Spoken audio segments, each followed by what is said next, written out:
ലോകത്ത് computer സാങ്കേതികതയുടെ കുതിച്ചുചാട്ടമുണ്ടായത് 1970-കളിലാണ്. Quantum കമ്പ്യൂട്ടിംഗും നാലാം തലമുറ കമ്പ്യൂട്ടറുകളുമടക്കം വിപ്ലവകരമായ മാറ്റങ്ങൾക്ക് സാക്ഷ്യം വഹിച്ച ഒരു കാലമാണ് ലോകം പിന്നീട് കണ്ടത്. നമ്മളും മടിച്ചു നിൽക്കാതെ ആ കാലത്തേക്ക് കടന്നിരുന്നു.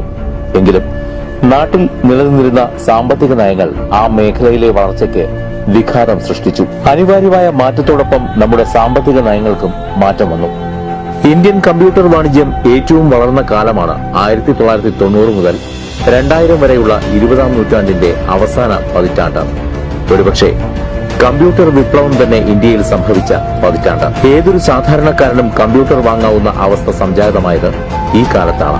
1970-കളുടെ അവസാനം 8086 എന്ന വിഖ്യാതമായ മൈക്രോ പ്രോസസർ നിർമ്മിച്ചുകൊണ്ട് ഇന്റൽ ലോകവിപണിയിൽ ശ്രദ്ധ നേടി. 1993-ൽ ആ സീരീസിലെ 5ാം തലമുറയായ പെന്റിയം ലോകത്തിനു മുന്നിൽ അവതരിപ്പിക്കപ്പെട്ടു. പെന്റിയം ചിപ്പുകളുടെ പിതാവ് എന്നറിയപ്പെടുന്ന ഇന്ത്യൻ വംശജനായ അമേരിക്കൻ ശാസ്ത്രജ്ഞൻ വിനോദ് ധാമാണ്. അദ്ദേഹം 1980-കളിൽ സമർത്ഥനായ മറ്റൊരു ഇന്ത്യൻ വംശജനെ തന്റെ ഗവേഷണ സംഘത്തിലേക്ക് തിരഞ്ഞെടുത്തു. അദ്ദേഹത്തിന്റെ ആ തീരുമാനം മികച്ചതായിരുന്നു എന്ന് തെളിയിച്ച വർഷങ്ങളാണ് പിന്നീട് വന്നത്. കാരണം കമ്പ്യൂട്ടർ വിപണിയുടെ ജാതകം തിരുത്തിക്കുറിച്ചത് ആ ചെറുപ്പക്കാരനടങ്ങുന്ന വിനോദ് ധാമിന്റെ ഗവേഷണ സംഘമാണ്. അവരാണ് പെന്റിയം ചിപ്പിന്റെ മുൻഗാമിയുടെയും ഇന്റലിന് കമ്പ്യൂട്ടർ വിപണിയിൽ അപ്രമാദിത്വം സൃഷ്ടിച്ച പെന്റിയം ചിപ്പിന്റെയും രൂപകൽപ്പന ചെയ്തത്. വിനോദ് ധാമിന്റെ ഗവേഷണ സംഘത്തിലെ പ്രധാനിയായിരുന്ന ആ ചെറുപ്പക്കാരൻ പിന്നീട് ജന്മനാടായ ഭാരതത്തിൽ തിരികെ എത്തി തന്റെ അറിവും പ്രാഗൽഭ്യവും ഉപയോഗിച്ച് ഒരു തൊഴിൽ ദാതാവായി. BPL മൊബൈൽ എന്ന കമ്പനിക്ക് ഹരിശ്രീ കുറിച്ച് ഇന്ത്യൻ ടെലികമ്മ്യൂണിക്കേഷൻ രംഗത്ത് തന്റേതായ മുദ്ര പതിപ്പിച്ചു. ട്രങ്കോളിൽ നിന്നും STDയിലേക്ക് രാജ്യം മാറിയിട്ടേ ഉണ്ടായിരുന്നുള്ളൂ. മൊബൈൽ ഫോൺ ലോകത്തിനു മുന്നിൽ അവതരിച്ചിട്ട് ഒരു ദശാബ്ദം തികഞ്ഞിരുന്നില്ല.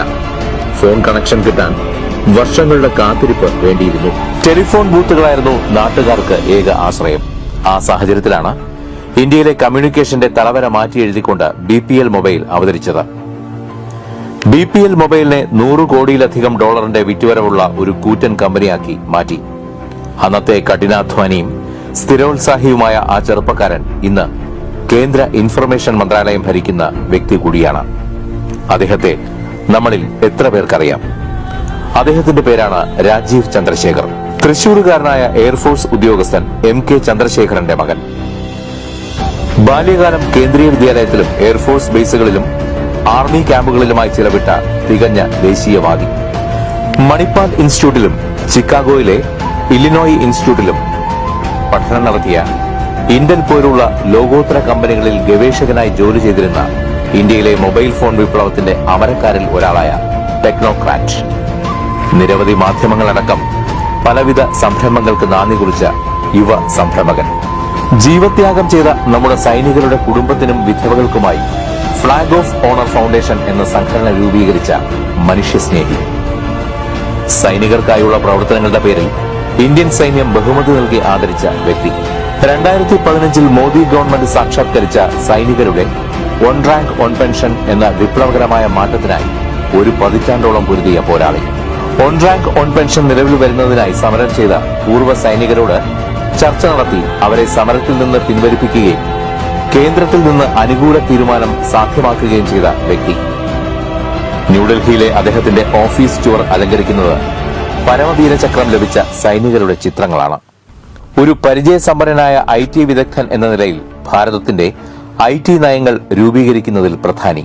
1999-2002 കാലഘട്ടത്തിൽ ഒരേ സമയം ദേശീയ IT മന്ത്രാലയത്തിലെ ഉപദേശക സമിതിയിലും പ്രധാനമന്ത്രിയുടെ വ്യവസായ വികസന കൌൺസിലിലും കർണാടക സർക്കാരിന്റെ അടിസ്ഥാന സൌകര്യ ടാസ്ക് ഫോഴ്സിലും അംഗം. പ്രതിരോധ സ്റ്റാൻഡിംഗ് കമ്മിറ്റി, ധനകാര്യ കൺസൾട്ടീവ് കമ്മിറ്റി, NCC ഉപദേശക സമിതി അടക്കം വിവിധ നയങ്ങൾ രൂപീകരിച്ച നിരവധി പാർലമെന്ററി കമ്മിറ്റികളിൽ സുപ്രധാന അംഗം.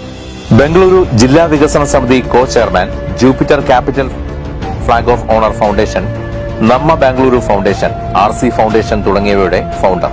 വിശേഷണങ്ങൾ അങ്ങനെ എണ്ണിയാൽ തീരുന്നതല്ല.